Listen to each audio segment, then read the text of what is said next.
Lifeway presenta.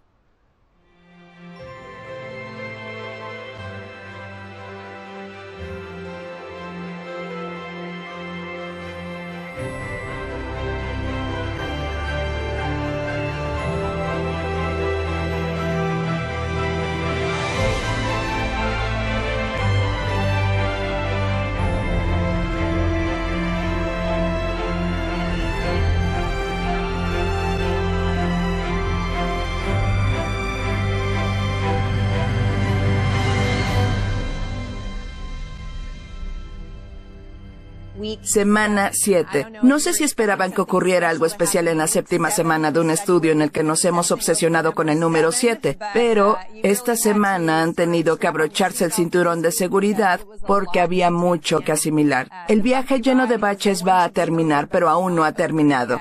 Cuando lleguemos a las 7 copas del juicio será mucho.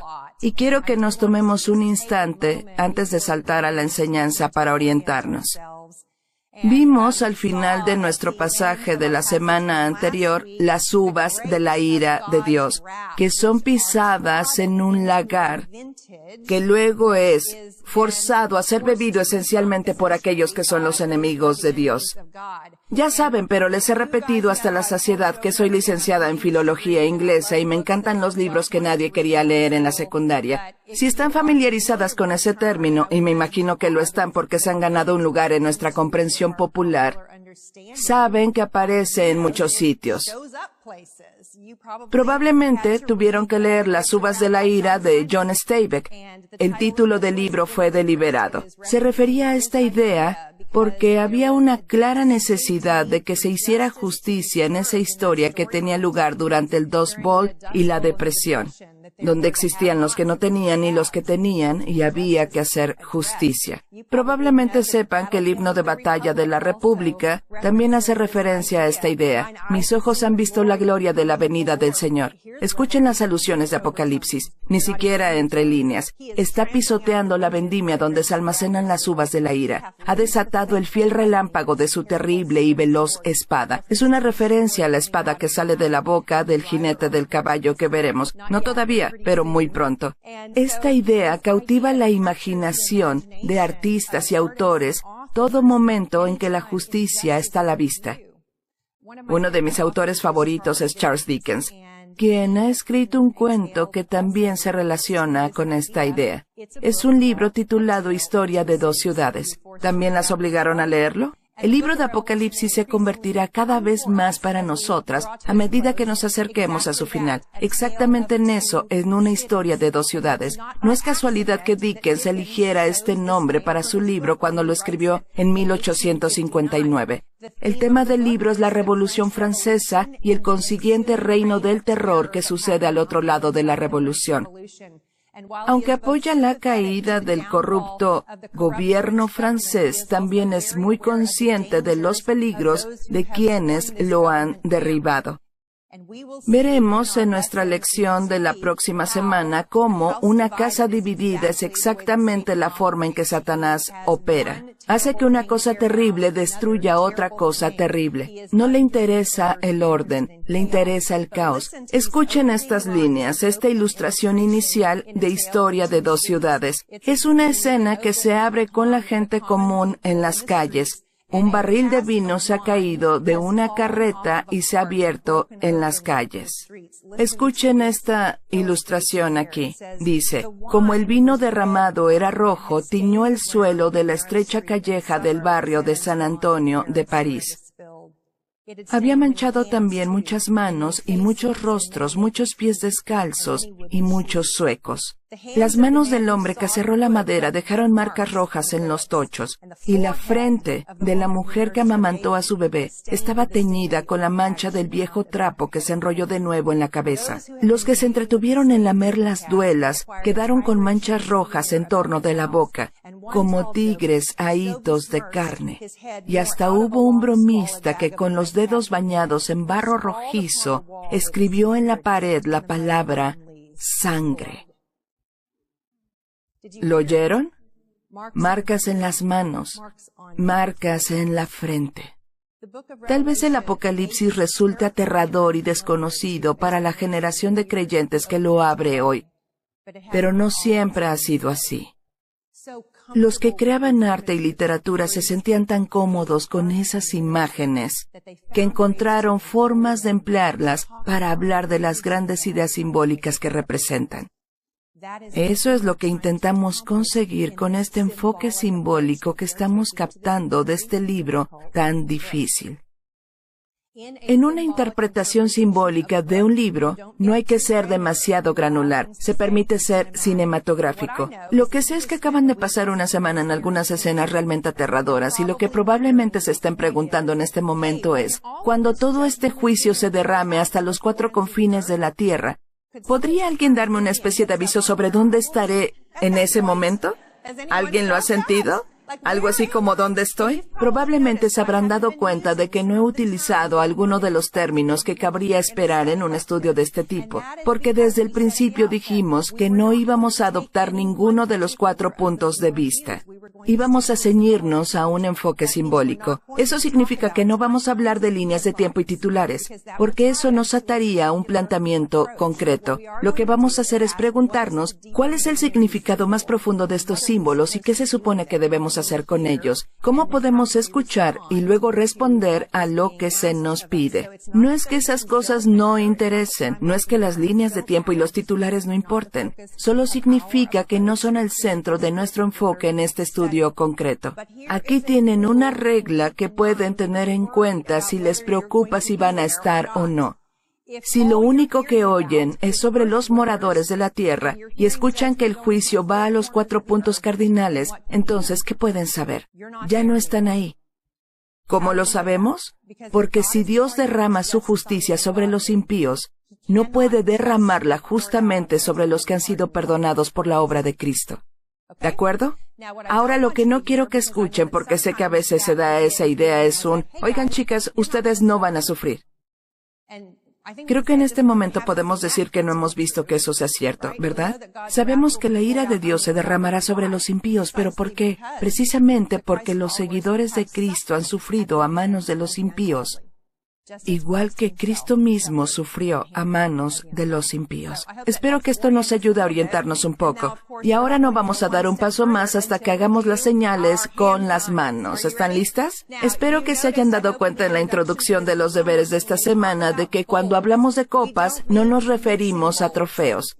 Nos referimos a copas para beber. Piensen en un cáliz, piensen en una taza, ¿sí?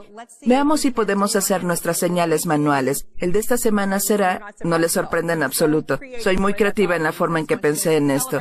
Solo quiero que celebre mi propio arte en el momento. Bien, ¿qué tuvimos primero? Tuvimos 7 iglesias, luego tuvimos 7 sellos, después tuvimos 7 trompetas, luego tuvimos 7 historias y hoy tenemos 7 copas. Lo están haciendo muy bien, así que adentrémonos en este contenido ligero y esponjoso que no da miedo. Tenemos 7 copas y dice, a partir del versículo 5 del capítulo 15, Después de estas cosas miré, y he aquí fue abierto en el cielo el templo del tabernáculo del testimonio. Por lo tanto tuvimos esa superposición, ¿lo recuerdan? Entre el cántico del Cordero y Moisés y la escena celestial, y también la entrada de estas 7 copas. Si han estado esperando para saber cuándo iba a suceder ese tercer ay, lo estamos viendo ahora. El tercer ay son las 7 copas del juicio. Vemos que se introducen y se nos dice que son una cosa particular. Miren el versículo 6, dice, y del templo salieron los 7 ángeles que tenían las 7 plagas, vestidos de lino limpio y resplandeciente, y ceñidos alrededor del pecho con cintos de oro. A estas alturas su vestimenta no nos sorprende en absoluto, pero volvemos a oír mencionar las plagas. Inmediatamente nos ponemos en línea como lo habrían hecho las 7 iglesias. Creo que vamos a oír más referencias a las plagas egipcias para ayudarnos a entender lo que está pasando aquí. 7 plagas y 7 copas también habrían hecho pensar a cualquier cristiano judío en otro pasaje. Escuchen Levítico 26, 21, 24. Estas son las palabras de Dios a Israel en el Antiguo Testamento. Dice, si anduvierais conmigo en oposición y no me quisierais oír, yo añadiré sobre vosotros 7 veces más plagas según vuestros pecados. Enviaré también contra vosotros bestias fieras que os arrebaten vuestros hijos y destruyan vuestro ganado y os reduzcan en número y vuestros caminos sean desiertos. Y si con estas cosas no fuerais corregidos, sino que anduvierais conmigo en oposición, yo también procederé en contra de vosotros y os heriré aún 7 veces por vuestros pecados. ¿Qué es lo que Dios promete fielmente a sus hijos? Que Él hará lo que sea necesario para llevarlos al arrepentimiento. Cuando vemos 7 plagas derramadas sobre la tierra, podemos pensar que esto es solo Dios aniquilando a los injustos, pero como hemos señalado antes, ¿qué está haciendo? Vuelve a ofrecer una oportunidad para arrepentirse. Estas cosas podrían haber ocurrido en el huerto del Edén, en el instante después de que Adán y Eva pecaron. Y sin embargo, tuvimos tiempo y tiempo y tiempo. Tuvieron el testimonio de Cristo y luego hubo tiempo y tiempo y tiempo. Dios es lento en su ira. Aunque cuando leemos esto como una idea independiente en la semana de deberes, podemos encontrarnos un poco desplazadas de esa idea. Miremos el versículo 7. Dice, y uno de los 4 seres vivientes dio a los 7 ángeles 7 copas de oro, llenas de la ira de Dios, que vive por los siglos de los siglos. Entonces, el número 7, como hemos señalado muchas veces en este punto, significa la completitud divina. Y hay una referencia a esta misma idea, la copa de la ira de Dios, en Jeremías 25:15-16. Dice, porque así me dijo Jehová, Dios de Israel, toma de mi mano la copa del vino de este furor y da a beber de él a todas las naciones a las cuales yo te envío, y beberán y temblarán y enloquecerán a causa de la espada que yo envío entre ellas. Esta es una profecía del Antiguo Testamento que apunta hacia el juicio de Dios sobre los enemigos limitados de la nación de Israel. Y entonces, ¿qué vemos aquí en Apocalipsis? La vemos aumentar. Ahora es una copa séptuple, de la misma manera que hemos visto un Espíritu de Dios séptuple, o los 7 truenos de la voz de Dios. ¿Significa que hay 7 copas diferentes? No. Significa que para entenderlo en su significado simbólico, esta es la suma total de la copa de la ira de Dios. Se derramará hasta lo último. Luego tenemos esta declaración en el versículo 8. Dice, y el templo se llenó de humo por la gloria de Dios y por su poder. Y nadie podía entrar en el templo hasta que se hubiesen cumplido las 7 plagas de los 7 ángeles. El término cumplido debería ponernos a pensar en la frase que hemos estado señalando una y otra vez. Algo está a punto de estar, ¿qué? Consumado. Pero fíjense que esta idea del templo lleno del humo de la gloria de Dios y de su poder y sin que nadie pueda entrar en él no es una nueva idea. En la tarea vieron que en Éxodo 40, cuando se completa el tabernáculo, sucede lo mismo. Dice que los sacerdotes no pudieron entrar. Luego vemos que ocurre lo mismo al terminar el templo de Salomón en 1 de Reyes 8. Vemos que cuando la gloria de Jehová desciende sobre su templo, lo hace con tal vigor y magnitud que los sacerdotes son incapaces de entrar y realizar sus tareas. Y esa es la idea que tenemos que ver aquí. Porque si los sacerdotes no pueden entrar en el templo, lo que se nos está indicando es que el tiempo de la intercesión ha pasado. El templo está cerrado. El tiempo de la intercesión ha acabado. No se puede interceder si no se puede entrar en el templo para ministrar en él. Ha habido tiempo, ha habido tiempo, ha habido tiempo, y el templo celestial está cerrado a la intercesión. ¿Qué vamos a hacer con esto? Les pregunté en sus deberes, ¿cómo reaccionamos ante esto? ¿Cómo escuchamos y mantenemos exactamente esta idea mientras existe un hoy? Intercedemos e intercedemos e intercedemos como reyes y sacerdotes para Dios. ¿Por quién están orando ustedes? Sé quién está en mi lista. Y no me cansaré de interceder por ellos mientras haya tiempo. Que la Iglesia de Dios vea en esto un llamado a la acción, para que intercedamos no solo en favor de las personas con las que tenemos relación directa, sino también por las que están en nuestro lugar de trabajo, en nuestra comunidad, en nuestra ciudad, en nuestro estado, en nuestra nación y en el mundo en su conjunto. Si no intercedemos por ellos, ¿quién lo hará? Tenemos un llamado glorioso mientras el Señor se demore. Un llamado glorioso e importante. Entramos ahora en la primera copa de la ira de Dios. Y lo que veremos en estos primeros 4 juicios de copas es algo que hemos visto en los primeros 4 de los otros 2 ciclos de juicios. Van a pasar muy rápido. Tal como vimos en los juicios de las trompetas, van a pasar por esos 4 dominios de la creación que hemos discutido en el mismo orden. Solo que esta vez notarán que no es solo el orden creado el que sufre, son también los moradores de la tierra, las personas que moran allí. A partir del versículo 1 del capítulo 16 dice, «Oí una gran voz que decía desde el templo a los 7 ángeles, id y derramad sobre la tierra las 7 copas de la ira de Dios. Fue el primero y derramó su copa sobre la tierra, es decir, el dominio de la creación. Y vino una úlcera maligna y pestilente sobre los hombres que tenían la marca de la bestia y que adoraban su imagen». ¿En cuál de las plagas egipcias piensan cuando oyen esto? Hubo una plaga de furúnculos que se derramó sobre el pueblo egipcio, así que aquí hay una correlación muy estrecha. Y fíjense quién es la gente que tenía la marca de la bestia y que adoraba su imagen, lo que equivaldría a los moradores de la tierra que hemos visto todo el tiempo. Observen que la señal que adoptaron para su protección es ahora lo que los marca para el juicio. Lo que les marca para ser protegidos a corto plazo es lo que les marca para ser juzgados. Bien, entonces pasamos a la segunda copa y dice, el segundo ángel derramó su copa sobre el mar. Recuerden, hemos hablado sobre el mar como el lugar de donde emerge la bestia y el mar como una metáfora a lo largo de la escritura ¿de qué? Del caos. Cuando vemos el mar juzgado en este ciclo particular, especialmente después de haber visto la bestia emerger del mar, entendemos que en cierto sentido Dios está derramando justicia sobre el dominio de Satanás también. Luego dice, el segundo ángel derramó su copa sobre el mar, y éste se convirtió en sangre como de muerto, y murió todo ser vivo que había en el mar. Desde un punto de vista simbólico, ¿qué estamos viendo? Dios está erradicando por completo el dominio de Satanás. En el ciclo de la plaga egipcia, como hemos hecho en otras plagas en el libro de Apocalipsis, podemos vincular esto con el Nilo convirtiéndose en sangre. Estamos viendo que lo mismo ocurre aquí también.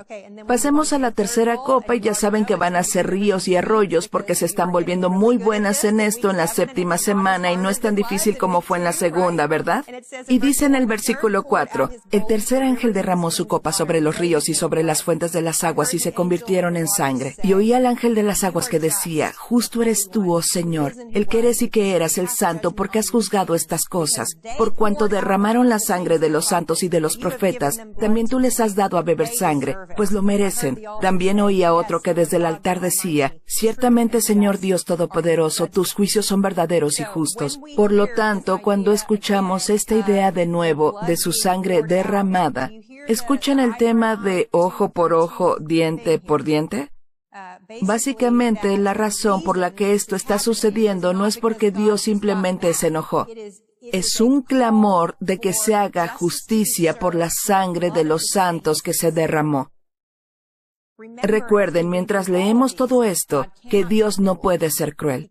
No puede castigar en exceso. Es incapaz de hacerlo. Hacerlo lo haría injusto. Pero ¿a quién oímos una vez más pedir que se juzgue y se haga justicia? A los mártires. Cuando dice, oí a otro que decía, es una personificación de esos mártires que hablan desde debajo del altar. Y luego llegamos a la cuarta copa, y de manera predictible va a relacionarse con la esfera de los cielos. Dice, el cuarto ángel derramó su copa sobre el sol, al cual fue dado quemar a los hombres con fuego, y los hombres se quemaron con el gran calor, y blasfemaron el nombre de Dios que tiene poder sobre estas plagas, y no se arrepintieron para darle gloria. De nuevo, suena muy parecido al ciclo de plagas egipcio. Ahora, no sé si les costó relacionar esto con una plaga egipcia. Este es uno de los temas sobre los que se hablan mucho en los comentarios. Pero este fue el que más sentido tuvo para mí. Pueden decidir si les gusta o no. ¿Qué pasa cuando están demasiado tiempo al sol? Se queman con el sol, afecta a la piel y es muy irritante para ella.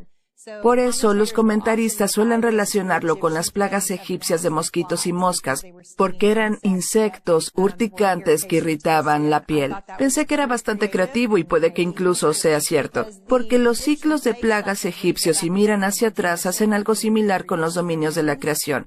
Los mosquitos y las moscas son un juicio sobre los cielos en ese ciclo. Así que eso es solo un poco de diversión con las plagas para ustedes. Y luego pasamos a la quinta copa en el versículo 10. Dice, el quinto ángel derramó su copa sobre el trono de la bestia y su reino se cubrió de tinieblas.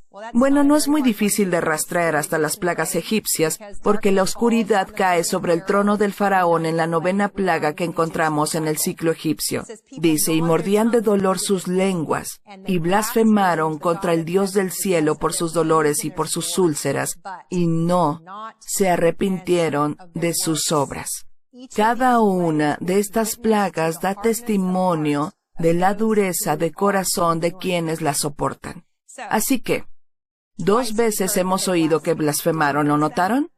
¿Recuerdan a quién vimos blasfemando en nuestra lección anterior? Fue la bestia y los que estaban en su trinidad profana.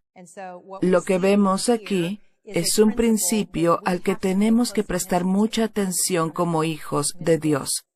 Nos convertimos en lo que contemplamos.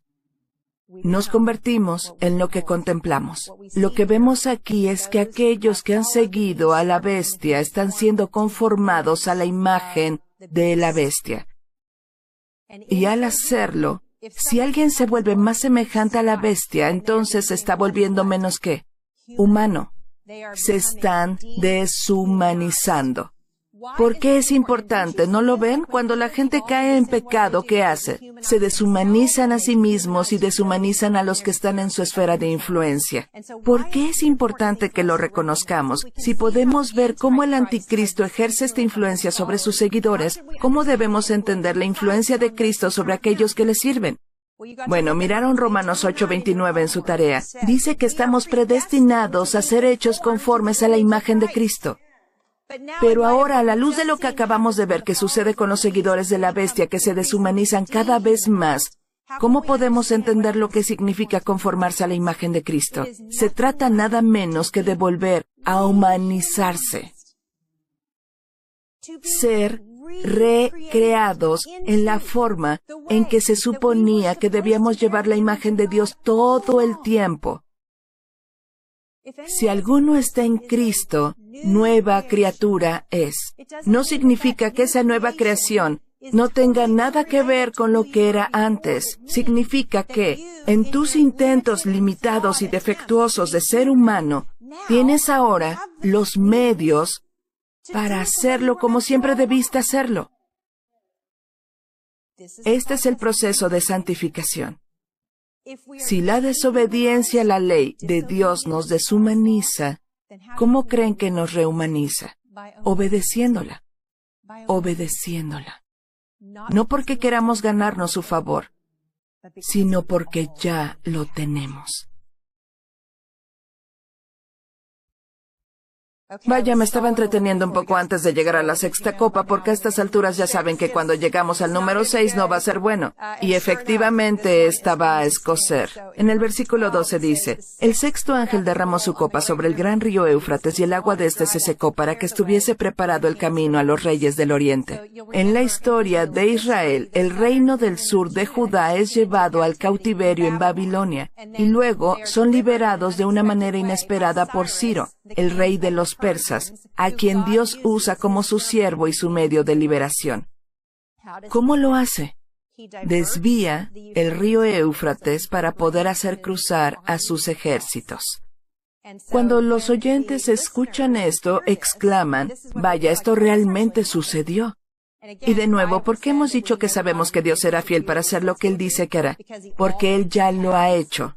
En lugar de mirar hacia adelante, hagamos bien en mirar por encima del hombro la fidelidad de Dios a todas las generaciones. Así que es una imagen muy tranquilizadora para estos oyentes. Y aquí hay algo realmente genial en lo que sigo meditando cuando les digo que piensen en esas 7 iglesias llenas de estos nuevos creyentes, o relativamente nuevos cristianos, segundas generaciones de cristianos.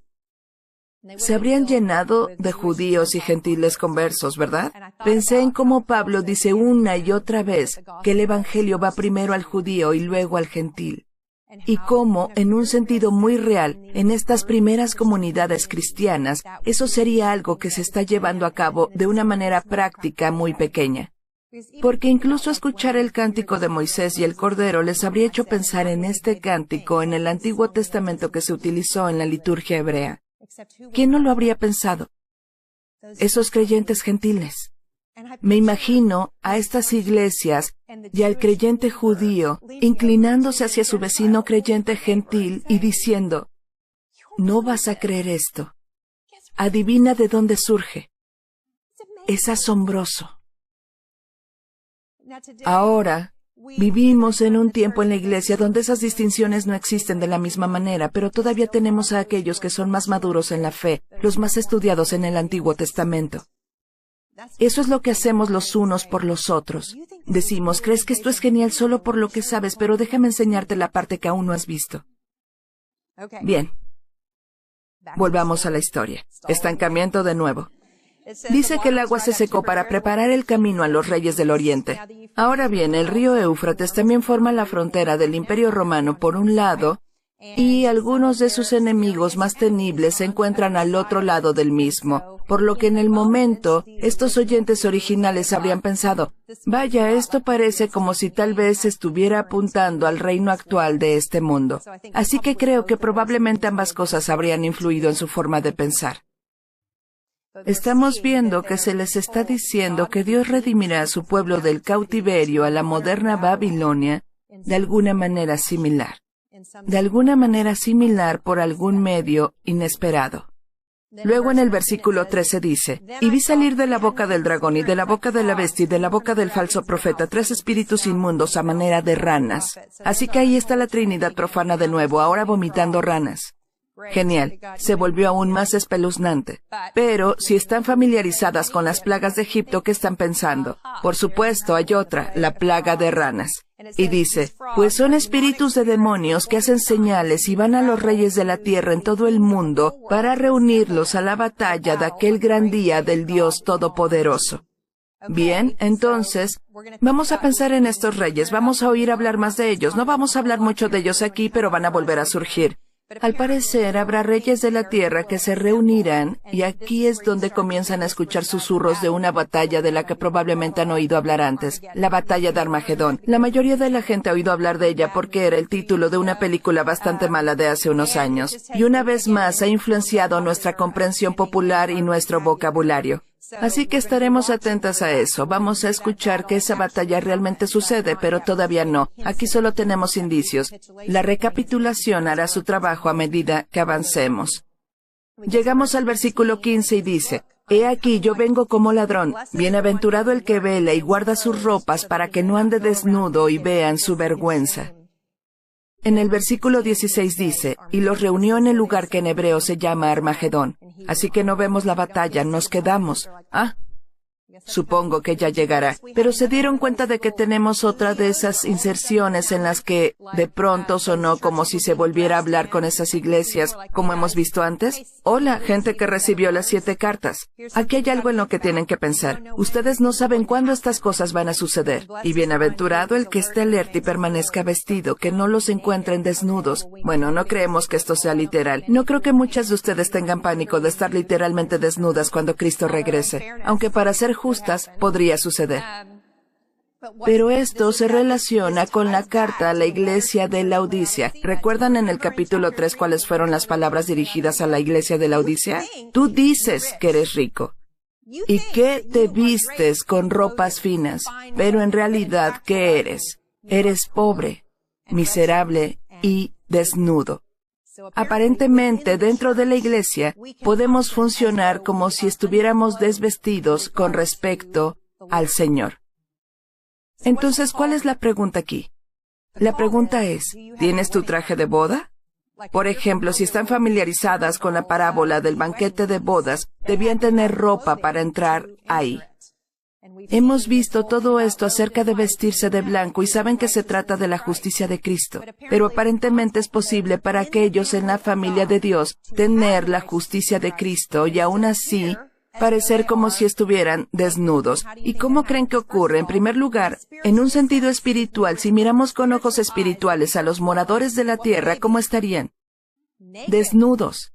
¿Eso de imaginarse a todos en ropa interior? Bueno, porque estamos en público. Se aplica aquí.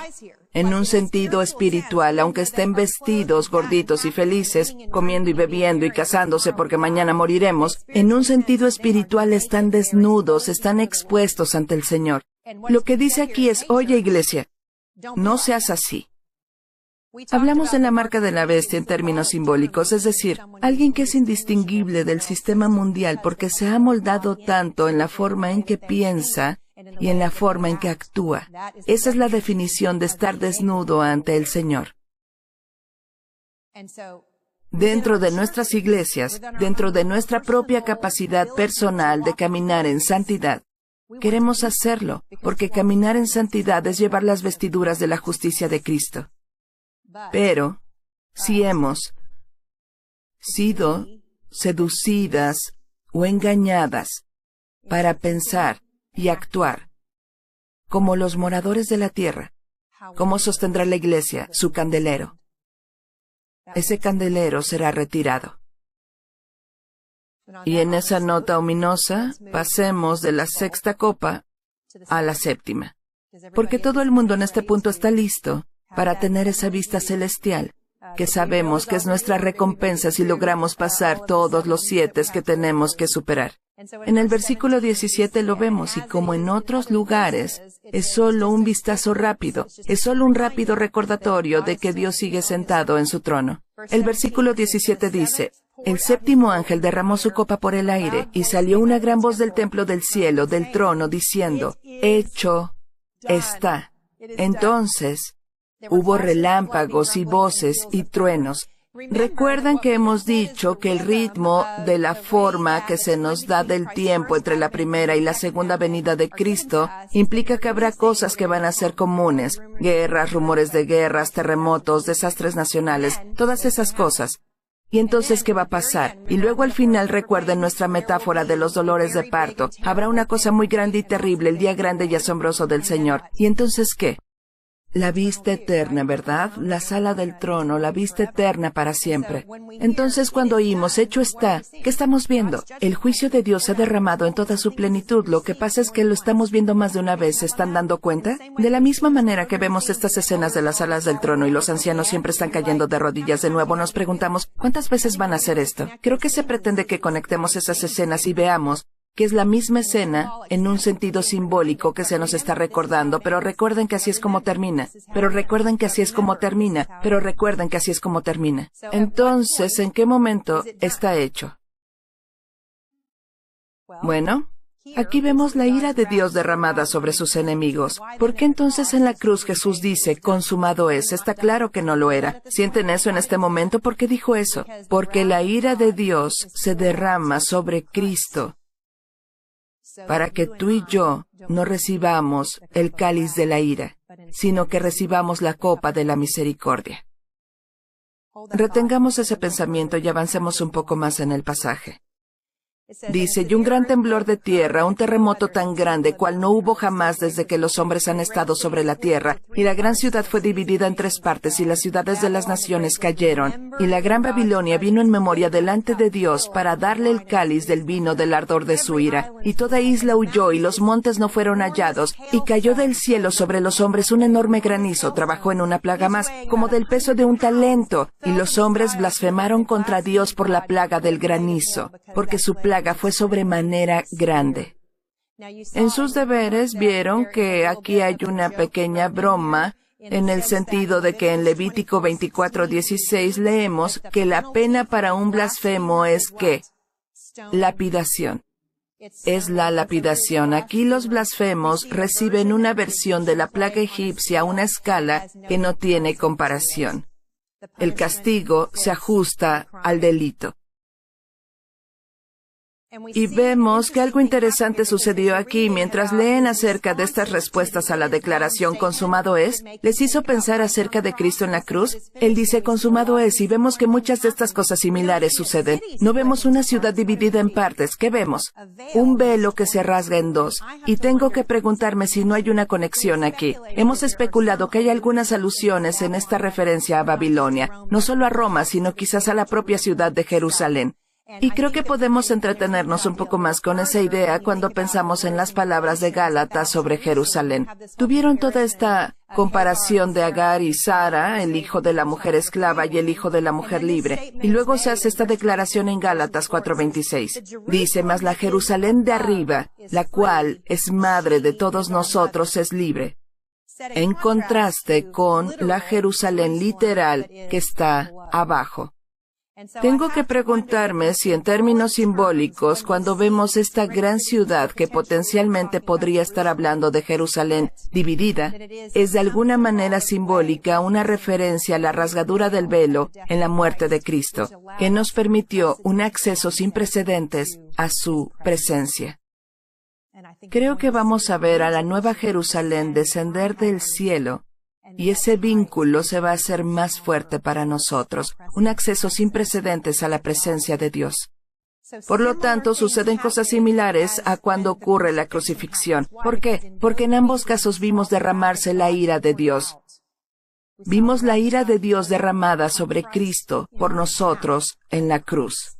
Aquí vemos cómo se derrama sobre los que han rechazado la oferta de la copa de la misericordia.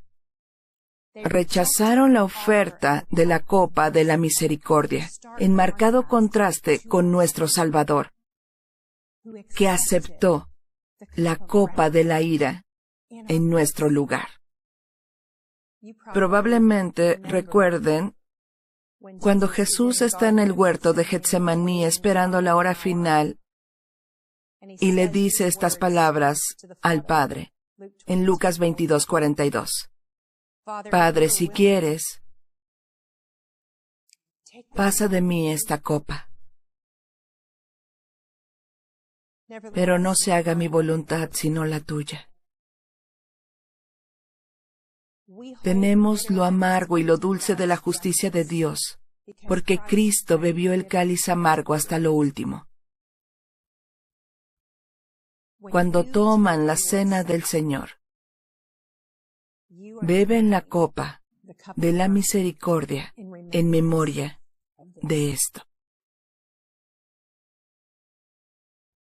La próxima vez, si van al frente en su iglesia y reciben la copa, o si reciben ese pequeño, diminuto vaso de plástico que tenemos en mi iglesia, no se apresuren.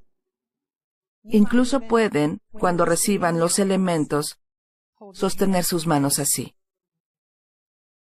Acuérdense, recuerden el gran don de la copa de la misericordia de Dios cuando la beban. ¿Se ponen de pie conmigo para cantar la doxología? A Dios el Padre Celestial, al Hijo nuestro Redentor, y al eternal Consolador, unidos todos alabad